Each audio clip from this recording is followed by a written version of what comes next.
Many thanks for joining us on the news at noon on Lagos Television. I am Aminat Elegushi.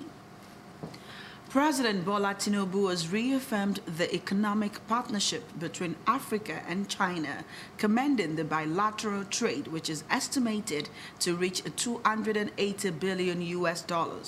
The president says it is crucial that the two parties maintain the momentum through peaceful dialogue, transparent business practices, and diplomatic conflict resolution. This was the high point of President Tinubu's address at the opening session of the Forum for Africa-China Cooperation in Beijing, China. He said these shared values will ensure that the bond between Africa and China continue to deepen and benefit both regions for the generations yet to come. President Tinubu explained that the success of the cooperation and broader partnership emphasized that the working together, both parties create opportunities for success, people development, and shared prosperity.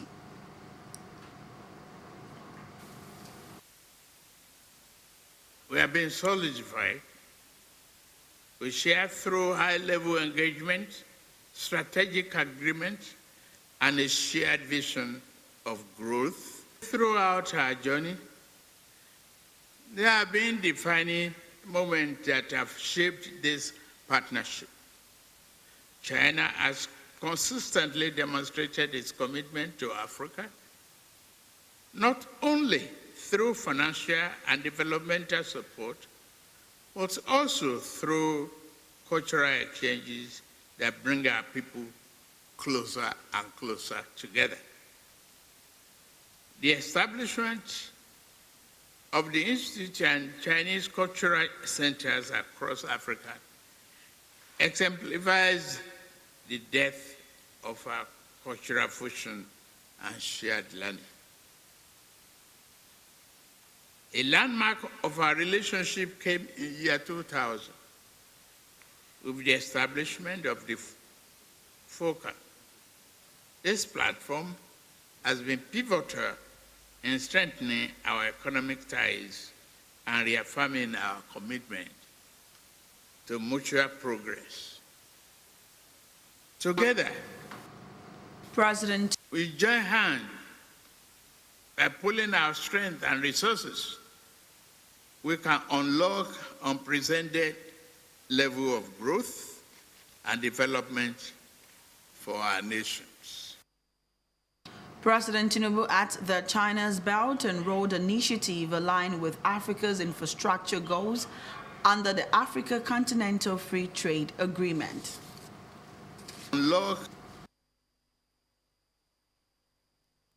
to embrace multilateralism as essential steps towards achieving lasting peace, security, and stability. President Tinubu addressed a high-level meeting on peace and security at the 2024 Forum on China-Africa Cooperation in his capacity as chairman of ECOWAS Authority of Heads of State and Government. The president noted that the challenges facing today's world, ranging from food insecurity to armed conflict, can only be addressed through partnerships founded on mutual respect, fairness, and inclusiveness.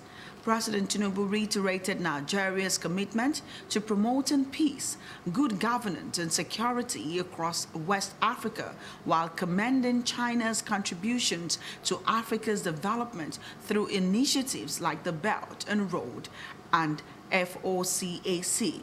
The Nigerian leader reassured that Nigeria's unwavering commitment to peace building has solidified its position as a cornerstone of regional stability, and the country will continue to strengthen efforts in support of a more secure and prosperous West Africa.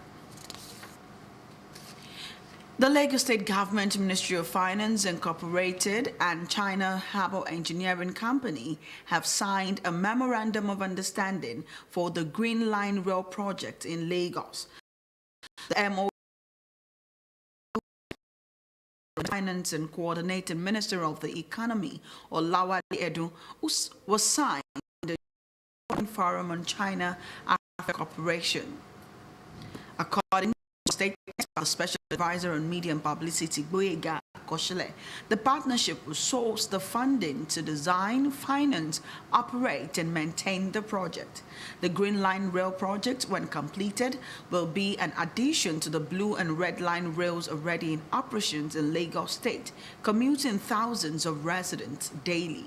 Speaking after signing the MOU, Governor Sanwo-Olu said the Green Line Rail will redefine public transportation and transform the Lagos State transport landscape to form the backbone of the state's strategic transport to create a fast, efficient, and connected Lagos. The Green Rail Line, which will connect Blue Line at Marina, is designed to run from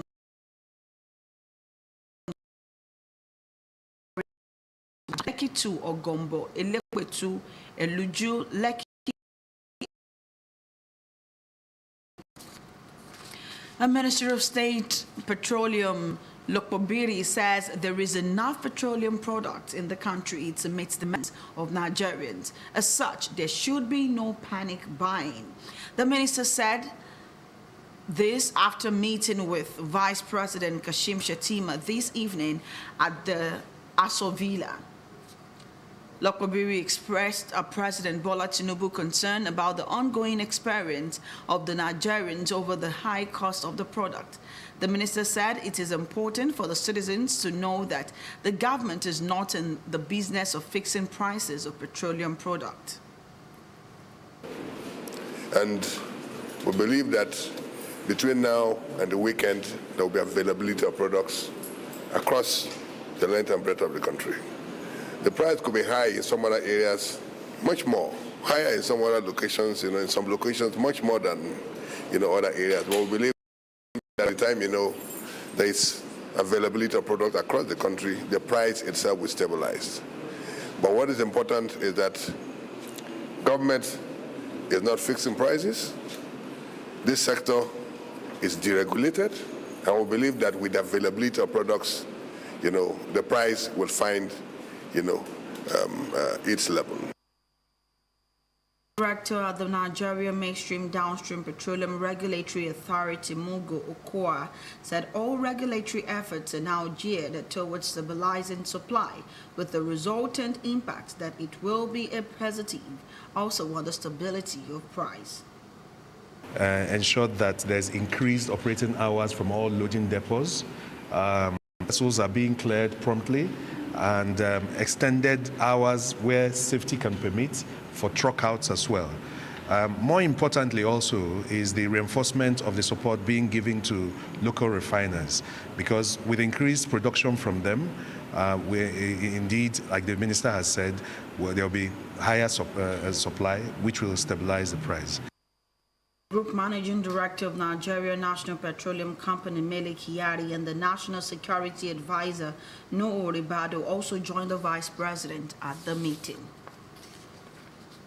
The Nigerian National Petroleum Company Limited says petrol from the Dangote refinery will begin to flood the market from September 15, 2024. The company will reveal this in a statement signed by its Chief Corporate Communications Officer, Olufemi Shoneye, said prices of products will be determined by market forces. The development follows the commencement of petrol refining by the Dangote refinery earlier in the week.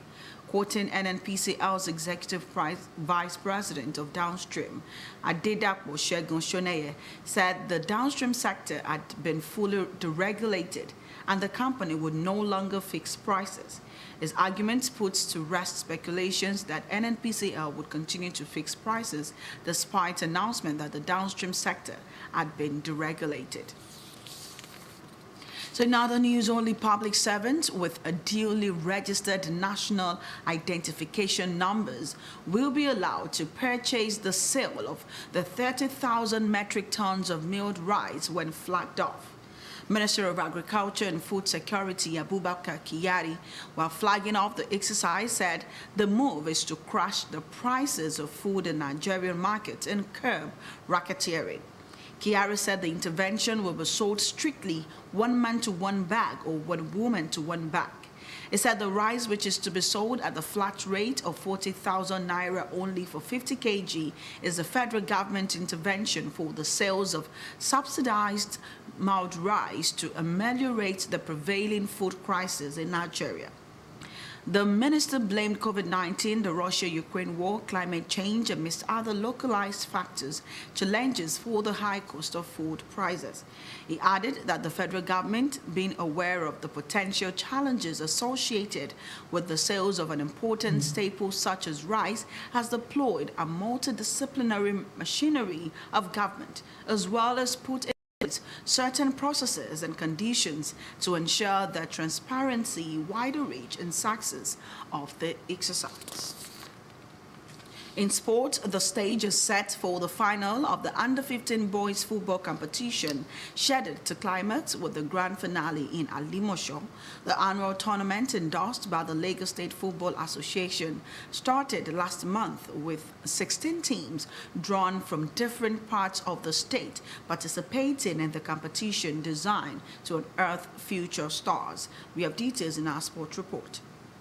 B United Football Club of Alimosho and Miracle Football Academy from Ijesha will clash in the final of Memorial Sports Under-15 League after both sides won the semi-final matches decided on Thursday. To reach the final, Miracle FA defeated Bright Future Stars Football Academy from Ajegunle in a thrilling semi-final tie, winning the goal feast encounter 7-6. Lofty Skills Academy opened scoring through Sikiru Amodu, who fired home after he was teed up by the man of the match, Gay Wilmot, while Tumishe Fadashe doubled the advantage for the Korodu boys at half-time. B United came out fighting in the second half, piling pressure on their opponents' defense, and their efforts were rewarded through Mukhtar Mohammed, who converted from the spot after the side were awarded a penalty. The comeback was fully on when Muhyiddin Oyediran tapped the ball into the net after a long-range shot beat Lofty Skills goalkeeper and hit the crossbar. Taufik Yusuf then scored the winner, nodding the ball home from close range to send the side into Sunday's final.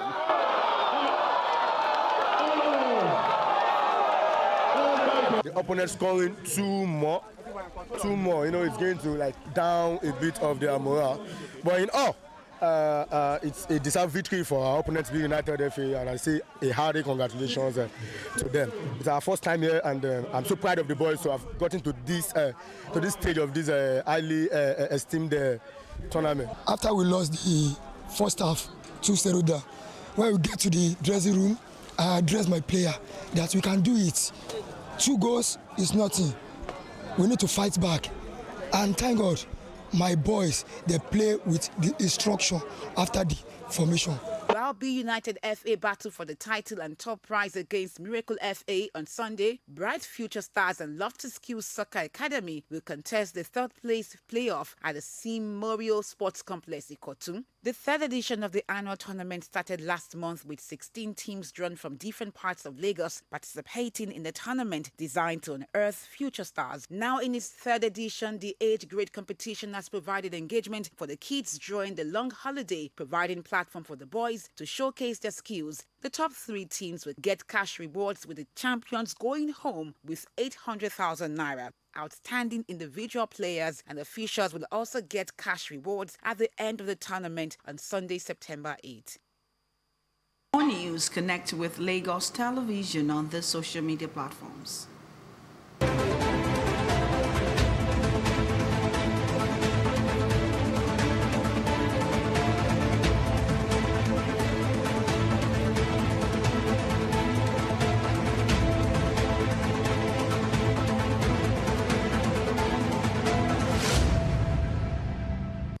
Many thanks for staying with us. Please remember to call the Lagos State toll-free lines 767 or 112 in case of emergencies. I am Aminat Elegushi. See you again at 2 p.m.